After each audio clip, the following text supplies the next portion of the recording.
खुदावंद यीशु मसीह के अज़ीम और जलाली नाम में आप सबकी सलामती हो। एक बार फिर से आपको मैं यहूदा के आम ख़त के मुतालियाती सिलसिले में वेलकम कहता हूँ और आज खुदावंद के फ़ज़ल से हम 13वें सेशन में दाखिल हो चुके हैं और 13वें सेशन में हम आयत नंबर 13 पर बात करेंगे। और इससे पहले कि मैं इस सेशन में आपसे बात करूँ, 12वें सेशन के अंदर हमने पोशीदा चट्टानों की बात की थी, कुछ फॉल्स शेपर्ड्स की बात की थी और बेपानी के बादलों की हमने बात की थी और बेफल दरख्तों की बात की थी और फिर बताया था कि ये तमाम के तमाम करैक्टरिस्टिक्स जो हैं ये फॉल्स प्रॉफिट्स के अंदर, अपोस्टेट लोगों के अंदर, बेदीन लोगों के अंदर हमें दिखाई देते हैं जो चर्च को आकर गुमराह करते हैं।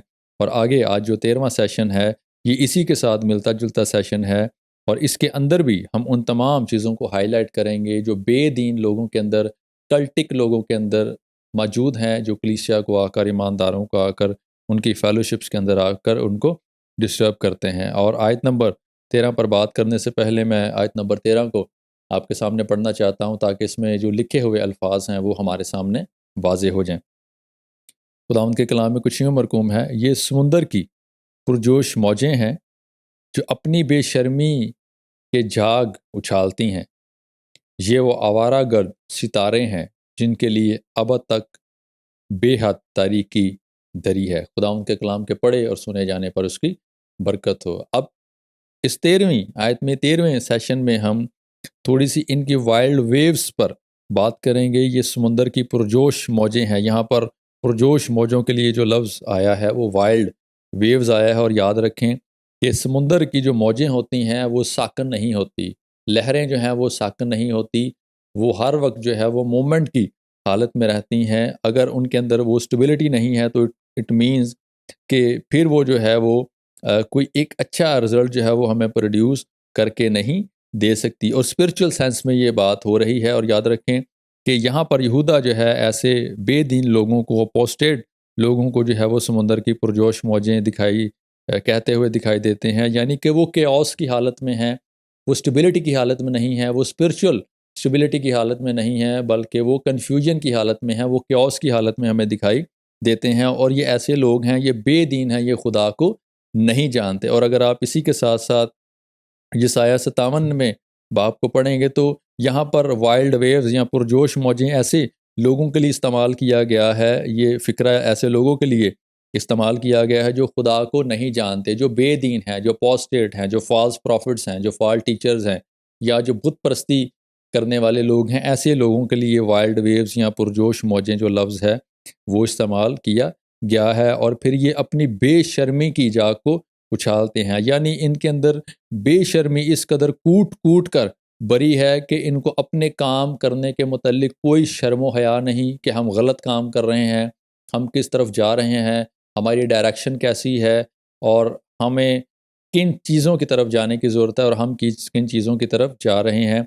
और जाग उछालते हैं, यानी अपने मुंह से ये कुफर बकते हैं और गलत बातें कहते हैं, लान तान करते हैं। और इसके साथ हम पिछले जो हमारे सेशन थे उनके अंदर हम उन सारी चीज़ों को डिस्कस करके आगे आ चुके हैं। और इसी के साथ अगर आप न्यू टेस्टामेंट में जाएंगे तो न्यू टेस्टामेंट के अंदर जब आप मरकज़ चौथे बाब को पढ़ेंगे तो वहाँ पर आप देखेंगे खुदावंद यीशु मसीह जो है वो तमसील देने के बाद शागिर्दों से कहते हैं कि आओ पार चलें।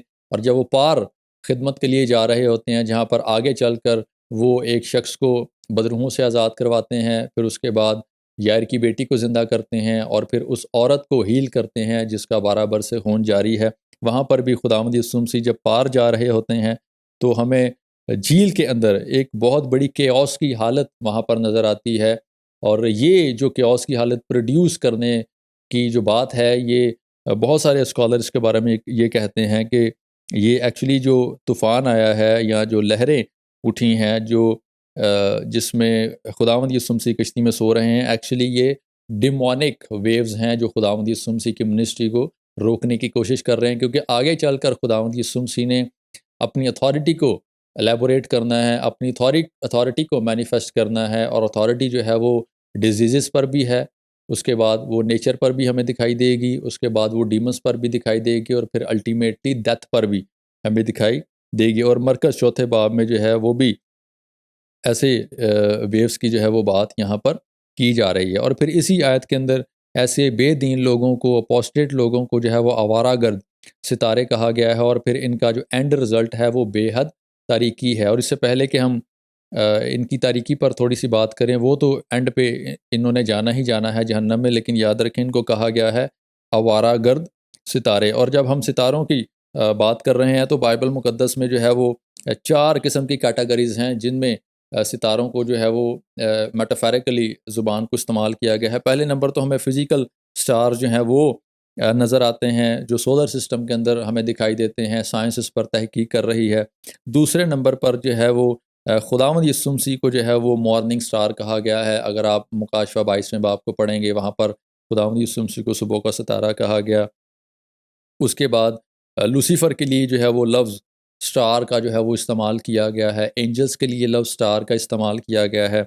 डीमन्स के लिए जो है वो लफ्ज़ स्टार जो है वो इस्तेमाल किया गया है। अगर आप इसके लिए मत्ती 24वां बाब पढ़ेंगे तो वहाँ पर आपको एंजल्स और डीमन्स के ताल्लुक से जो है वो स्टार का लफ्ज़ जो है वो दिखाई देगा। और अगर आप बिलीवर्स के ताल्लुक से लफ्ज़ स्टार को देखना चाहते हैं तो दानियल की किताब उसके 12वें बाब को जब आप पढ़ेंगे तो वहाँ पर उसके लिए जो है वो लव स्टार का जो है वो इस्तेमाल किया गया है। और याद रखें कि ये जो स्टार है ये गाइडेंस के लिए इस्तेमाल किया जाता है। और अगर आप खुदावंद यीशु मसीह की पैदाइश के ताल्लुक से देखें तो मजूसी जो हैं वो भी एक स्टार की फॉलोइंग में आते हुए हमें दिखाई देते हैं।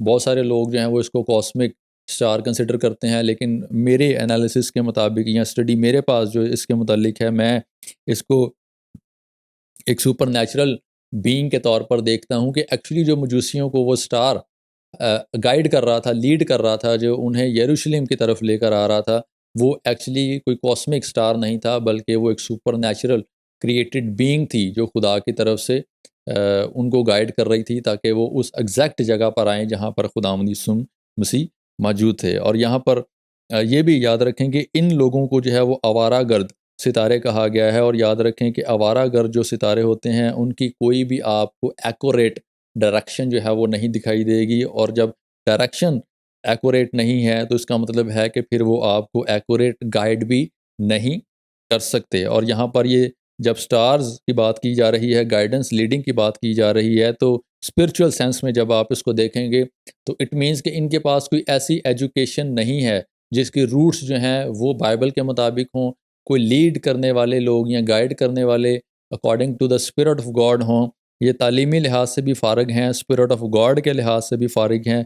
किसी तरह का खुदा का रूह जो है वो इनके अंदर काम नहीं करता, बल्कि ये किसी और स्पिरिट का शिकार हैं। और फिर वो स्पिरिट जो है इनको गाइड करती है और फिर उसी स्पिरिट के अंदर ये रहते हुए अपनी तमाम डॉक्ट्रिन्स को जो है वो चर्च के अंदर लेकर आते हैं। और फिर यहाँ पर ऐसे जो आवारागर सितारे हैं जिनकी बिब्लिकल रूट्स नहीं हैं, जिनके पास कोई डायरेक्शन नहीं है, जो कल्ट से भरे हैं, अपोस्टेटिक नेचर से भरे हैं, ऐसे तमाम के तमाम लोगों का जो एंड रिज़ल्ट है वो बेहद तारीकी है, वो इटर्नल फायर है, इटर्नल जजमेंट है।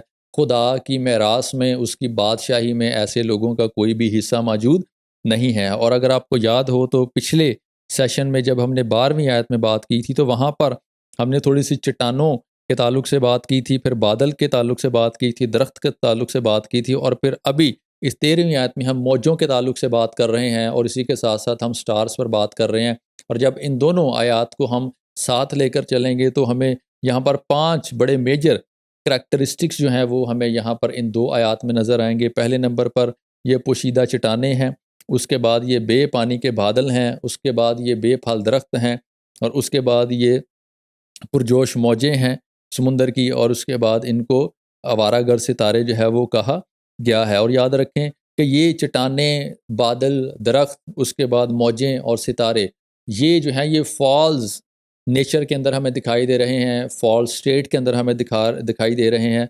अब ज़रूरी है कि इनसे किनारा किया जाए और फिर इनको गाइड किया जाए, काउंसलिंग की जाए, ताकि ये ट्रू जो हमारी रॉक है, जो खुदावंद यीशु मसीह है, जो हमारी ज़िंदा चट्टान है, उसकी तरफ ये अपने आप को लेकर आएँ। और जब हम बेपानी बादलों की, इनकी नेचर की बात करते हैं तो उसके लिए इनकी काउंसलिंग करने की ये ज़रूरत है कि ये खुद तो बेपानी के बादल हैं, लेकिन अगर ये अपने आप को रिस्टोर करना चाहते हैं तो फिर इन्हें ज़िंदगी के पानी की तरफ आना पड़ेगा, जो कि खुदावंद यीशु मसीह है। अगर आप यूहन्ना 7वें बाब को पढ़ेंगे तो वहाँ पर खुदावंद यीशु मसीह इस चीज़ का दावा करते हैं।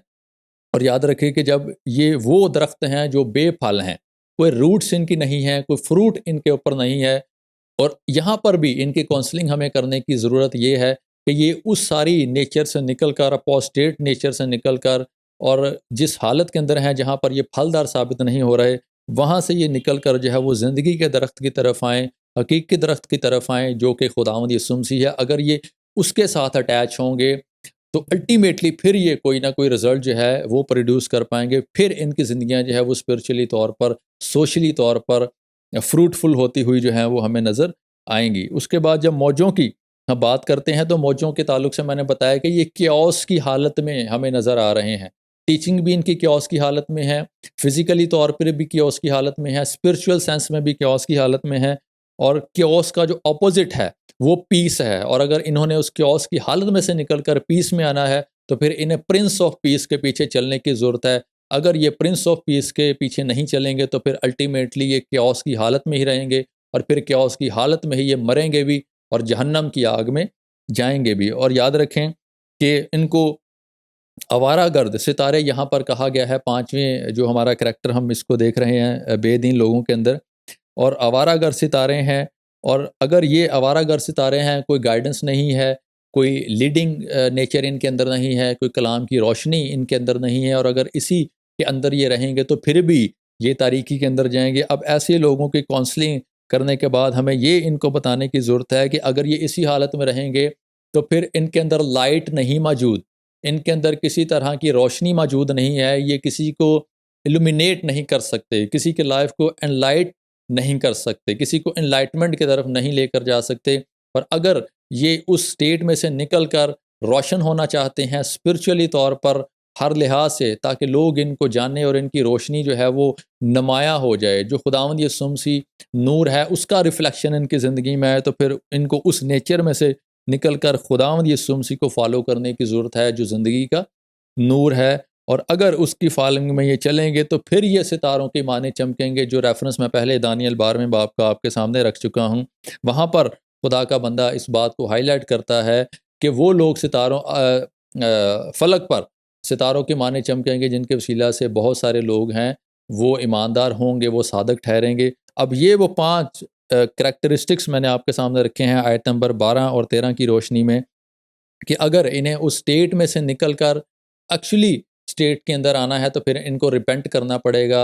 और अगर ये रिपेंट नहीं करेंगे तो अल्टीमेटली फिर इनका जो रिज़ल्ट है वो हमारे सामने बेहद तारीकी है, इटर्नल फायर है, इटर्नल हेल है, और फिर वहाँ पर कोई खुदा की प्रेजेंस जो है वो हमें दिखाई नहीं देगी। ये मुकम्मल तौर पर जो है ट्रांसफ़र कर दिए जाएंगे ऐसी जगह पर जहाँ पर रोना और दांतों का पीसना है। इसलिए अगर ऐसे लोग आपको अपनी चर्च के अंदर, अपनी फेलोशिप्स के अंदर और ईमानदारों की जमातों के अंदर कहीं पर भी आपको नज़र आते हैं, सबसे पहले इनके लिए दुआ करें, इनको रिपेंटेंस की तरफ लेकर आएँ ताकि खुदा इनको रिस्टोर करे। अगर ये अपनी हरकतों से बाज नहीं आते तो फिर अल्टीमेटली ऐसे लोगों की जो रिज़ल्ट है वो जहन्नम की आग है और वो बेहद तारीकी है। मैं उम्मीद करता हूँ कि ये सेशन यकीनन आपके लिए, आपके ख़ानदानों के लिए, आपकी कलीसियाओं के लिए बाइस बरकत ठहरेगा। मिलते हैं अगले सेशन में। Thank you so very much.